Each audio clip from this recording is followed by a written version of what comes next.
Hi అండి, చూస్తున్నారు కదా, ఇది మా సుప్రియ శ్రీమంతం వేడుకలండి. దీనికోసం అయితే నేను చాలా ఐటమ్స్ అయితే పర్చేస్ చేశాను. ఒకటి వచ్చేసి స్నిక్కర్స్ తెప్పించాను, దాంతోపాటు కిట్ క్యాట్ కూడా తెప్పించాను. అండ్ ఇది చూస్తున్నారు కదండి, పసుపు కుంకాల డబ్బాలు అనమాట. అంటే గ్లాస్ జార్స్ ఉంటాయి, దానికి కీ చైన్ యాడ్ అవుతుందండి. అది కొంచెం చూస్తున్నారు కదా, ఫోటో అయితే చాలా బాగుంది, నాకు ఇవి నచ్చి నేను తెప్పించాను.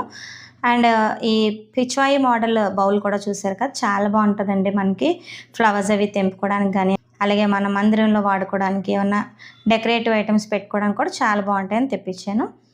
ఇదిగోండి చక్కగా ప్యాక్ చేసేసాం ఇవన్నీ కూడా.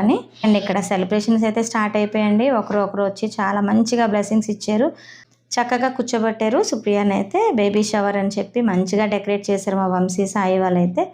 చక్కగా నేను అక్క గాజులన్నీ వేసేసి ఇంకా మొదటిగా బొట్టు అయితే పెట్టేసాం. వీళ్ళిద్దరూ సుప్రియాల మమ్మీ డాడీ అండి. చక్కగా అందరూ హ్యాపీగా ఎంజాయ్ చేసాం. మా ఫ్యామిలీ అయితే చాలా పెద్ద ఫ్యామిలీ అండి.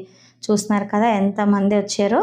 అందరూ కలిసి తనకు నచ్చిన విధంగా, ఎందుకంటే బేబీ షవర్ అంటే అదే శ్రీమంతం అంటే వాళ్ళ హ్యాపీనెస్ కోసం అయితే మనం ఇవన్నీ చేస్తాము.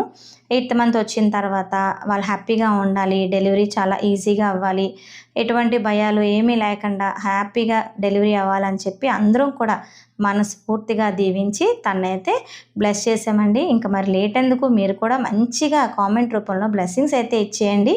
చక్కనైన ఫ్యామిలీ ఫొటోస్ అయితే అందరం దిగాము, హారతి అది ఇచ్చేసి. తన హ్యాపీనెస్ కోసం మేము అందరం కూడా ఇలా అరేంజ్ చేసాం. అరేంజ్మెంట్స్ ఎలా ఉన్నాయి అనేది ఖచ్చితంగా కామెంట్ చేయండి. అలాగే మీ వాల్యుబుల్ బ్లెస్సింగ్స్ కూడా అందజేయండి. సుప్రియాకి వంశీకి మరొకసారి కంగ్రాచులేషన్స్, డెలివరీ హ్యాపీగా అవ్వాలని చెప్పి మరొకసారి అందరినీ కోరుకుంటున్నాను. ఇక్కడ మా చిట్టుతల్లి అయితే మంచిగా ఎంజాయ్ చేసేసింది మొత్తానికి.